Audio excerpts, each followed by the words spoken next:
My friends, my friends, my friends. It's Miss Ng from the Shayla North Hills Library. Glad to be with you this evening. I have another shirt on that I want to show you that is about someone we read a book about not too long ago. Judy, Judy, Judy, Judy, Judy. Judy Garland. Judy Garland. Remember when we read about Judy Garland? So much more than Dorothy from the Wizard of Oz. Tonight, we're reading about someone completely different, somebody about whom I did not know much at all.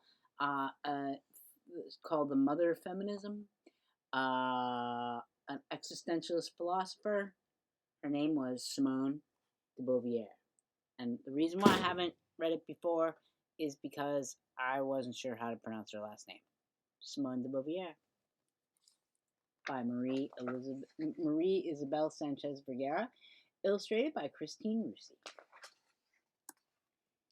Simone Lucille Ernestine Marie was born into a wealthy family in France.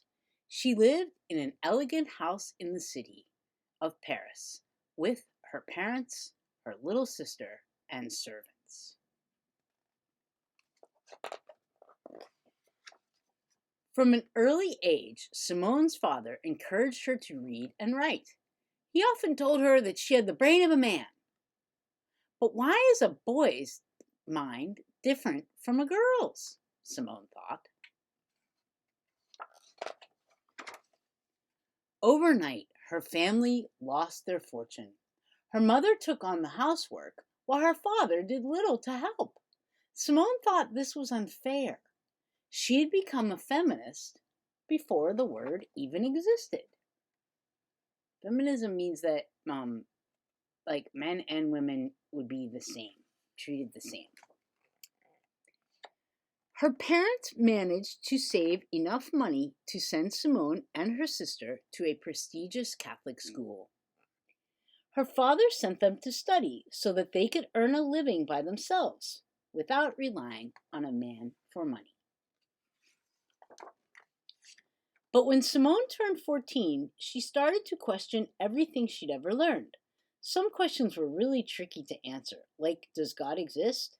She wasn't so sure anymore. Simone decided to go to college and become a philosopher. That's someone who loves finding new ways of thinking. But she also wanted to be a writer, too. So she began a journal and started to write her first stories. One day, she joined a group of students all preparing for the same exam and met a young man named Jean-Paul Sartre. He was not just her soulmate, he was her mind mate, too. Simone and Jean-Paul never married or lived under the same roof, but they lived their love story in their own unique way. After college, Simone became a teacher. She was teaching in Paris when World War II broke out. She spent a lot of time alone and wrote more than ever, and soon her first novel was published. It caused a scandal. When it first came out, readers were shocked. Simone was the first person to write about women making their own choices. Over the following years, Simone had many adventures. She wrote books and met other revolutionaries trying to change the world, just like she. Simone kept writing for the rest of her life, inspiring women around the world. They called her the mother of feminism. And thanks to little Simone, we now know that we're not born men or women, just special human beings with a life full of choices to make.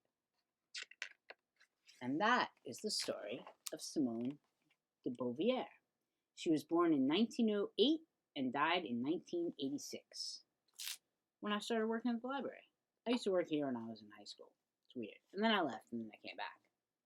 Hey, so I did not know much about her. If you want to learn more about her, I'll put a link in the little notes to this. And I thank you so much for being a special human being, because you are a wonderfully created human being. And I would ask that you would please Just kiss that loving heart. And please look in the mirror and say, hey, good looking. Because you're all good looking, just the way you are. Thank you, my dear friends. And thank you for the privilege of serving you.